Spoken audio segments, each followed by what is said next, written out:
coup de théâtre pour 2026. Bonjour à tous. C'est une annonce politique totalement inattendue qui agite ce soir le paysage électoral français. Les Républicains, Europe Écologie Les Verts et le Parti Animaliste se sont réunis ce jeudi pour préparer ce qui pourrait bien être l'accord politique le plus important de la Ve République. Leur candidat, Annette, un cochon d'Inde à poil long de 4 ans, originaire d'un élevage engagé en Poitou-Charentes. Elle a été choisie à l'unanimité par les 3 formations pour, je cite, sa neutralité, son charisme doux et son engagement silencieux mais constant pour la paix.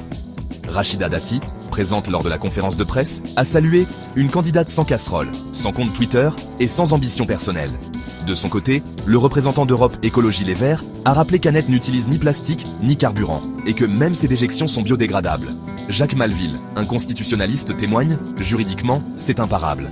Aucun texte n'impose une condition d'humanité à un élu. Bien sûr, il ne s'agirait pas pour le rongeur de mener une politique. Ce cavia porcellus ne serait qu'un véhicule politique pour les partis alliés. On assisterait à une forme de triumvirat formalisé par le cochon d'Inde. En revanche, sa signature sera nécessaire. Le Parti Animaliste, lui, parle d'une avancée pour la représentativité interespèce. C'est une victoire pour les sans-voix, même si en l'occurrence, elle fait parfois de petits couinements, a déclaré la présidente du parti. Selon un premier sondage commandé en urgence, Annette récolterait déjà 12% des intentions de vote chez les 18 à 24 ans. L'opposition s'indigne ou se prépare à riposter.